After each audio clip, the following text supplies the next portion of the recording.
Pessoal, vou passar hoje para vocês o transporte, tá certo?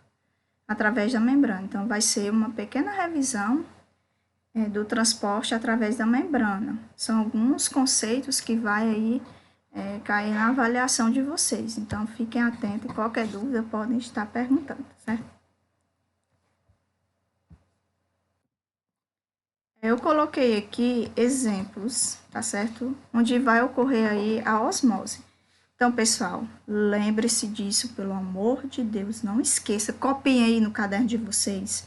Osmose é a transferência de moléculas de água, tá certo? E ela vai acontecer do menos concentrado para o mais concentrado, tá certo?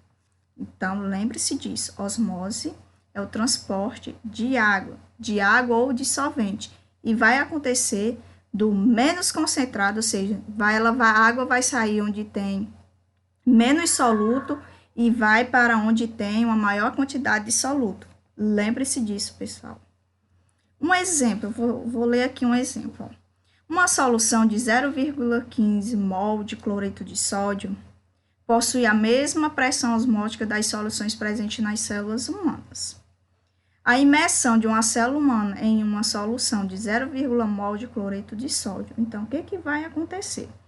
Lembrando que vamos dar um exemplo aqui. A célula ela vai conter 0,15 mol de cloreto de sódio. E a solução vai conter 0,20 mol de cloreto de sódio. Então, isso significa que no interior da célula vai estar o quê? Menos concentrado. E a solução vai estar mais concentrada. A gente pode verificar isso na situação 2 aqui, nessa situação 2 aqui. Digamos que a célula vai possuir 0,15 mol de cloreto de sódio. E a solução vai possuir 0,20 mol de cloreto de sódio. Então, o que vai acontecer? A água que está dentro da célula, ela vai sair e vai para onde tem uma maior concentração, que no caso é a solução. Então, no caso aí, vai haver a transferência de moléculas de água do interior da célula para a solução, tá certo? Nessas outros exemplos aqui, pessoal, nessas outras situações, aqui nessa situação, o meio ele vai estar em equilíbrio. Na situação 1, que no caso está representada a solução, vai ter 3 moléculas de cloreto de sódio, e na célula vai ter 4, e no interior do recipiente também vai ter 4, vai estar em equilíbrio. Então, vai ter a mesma quantidade de soluto e a mesma quantidade de solvente. Aqui já é o contrário, 1, 2, 3, 4, 5, 7, aqui vai ter 7, aqui vai ter só 4. Então, a tendência é da água sair onde tem a menor concentração de soluto e vai para onde tem uma maior concentração de soluto. Por isso que a célula ela murcha. Aqui nessa outra situação, que é o contrário, dentro da célula vai ter uma maior quantidade de soluto, 2, representado em 2. E fora da célula, que é a solução, né, vai ter a menor quantidade de soluto. Então, o que vai acontecer? A água ela vai sair, né, do menos concentrado para o mais concentrado. Então, a água ela vai sair do interior do recipiente e vai entrar na célula, por isso que a célula inchou. Então, lembre-se disso, tá certo? Reveja esse vídeo para ver os exemplos de cada situação, né? Aqui são situações em que a osmose vai ocorrer. E em ambas as situações, a água está saindo do menos concentrado para o mais concentrado, né? Seja do interior da célula para a solução, seja da solução para o interior da célula.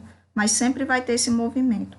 Ela vai sair do menos concentrado, onde tem pouco cloreto de sódio, onde tem pouco sal, e vai para onde tem mais sal, tá certo? A transferência de água.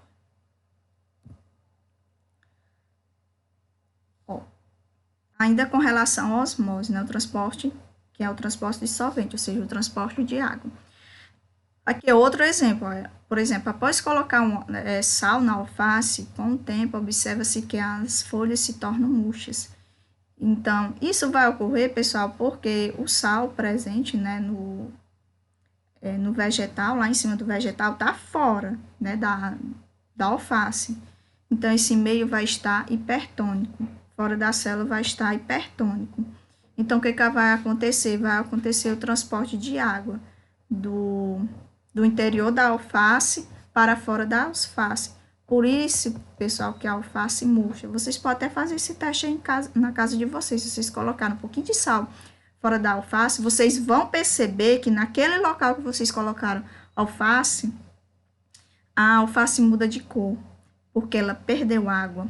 Porque o sal fez com que a água presente na célula dela, no interior da célula, saísse para fora. Por isso que muda a tonalidade da alface, tá certo? Aqui com relação à difusão simples.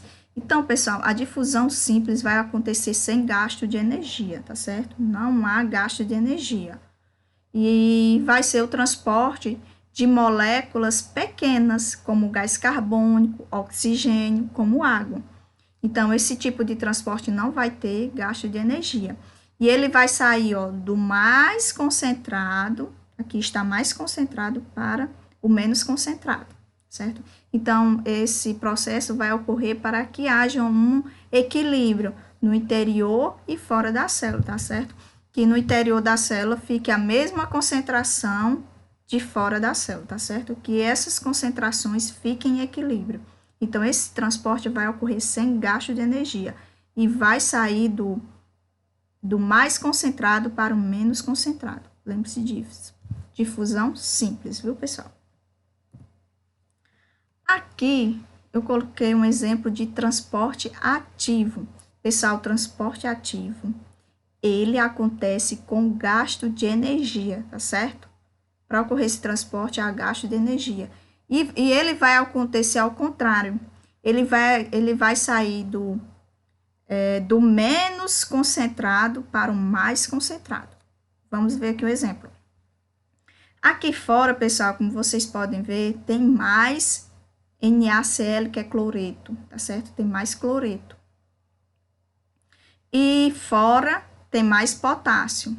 Perceba que dessa forma, como tem muito, mas ainda há necessidade, né, do sódio sair para fora e do potássio entrar para dentro. Ó, como vocês podem ver aqui, dentro da célula tem mais potássio. E aqui no interior, fora da célula, tem mais sódio. Mesmo assim, ainda está saindo potássio, está saindo sódio e entrando potássio, né?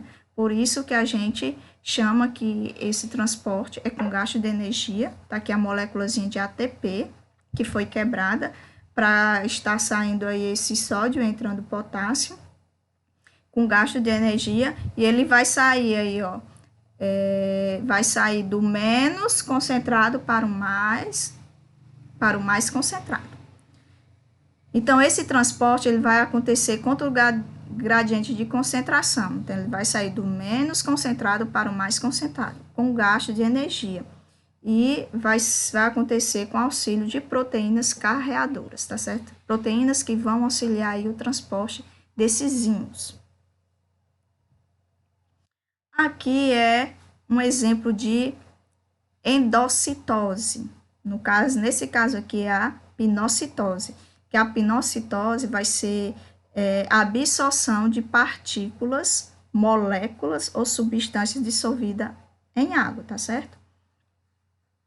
Então, aqui vocês podem ver, né, a célula ela se invagina para a captura dessas moléculas ou partículas para entrar para o interior da sua célula, tá certo? Então, é um processo, a pinocitose é um processo de absorção celular de moléculas biológicas, né? Seja células, seja vírus, seja bactérias, tá certo? Ou então materiais particulares no qual a célula engloba essas substâncias líquidas, ou então moléculas dissolvidas em água. Então, aqui, esse processo de pinocitose, pessoal, vai acontecer, tá certo? Com moléculas líquidas ou moléculas dissolvidas em água, certo? Lembre-se disso. E é um processo de absorção, tá certo? De entrada, tá certo? Para o interior da célula. Endocitose. E já o processo de exocitose, aqui, exocitose, aqui embaixo, ó, exocitose, é um processo celular de liberação de substâncias, ou seja, a célula, ela tem aquelas substâncias no interior dela, não quer mais, quer desfazer dela. Então, ela expulsa essa substância para fora da célula. E esse processo, pessoal, de expulsão, de botar para fora, é chamado de exocitose. Então, o processo celular de liberação de substâncias para fora da célula. Esse processo também envolve deformações na membrana plasmática, sendo considerado, portanto, processo ativo, pois envolve gasto de energia.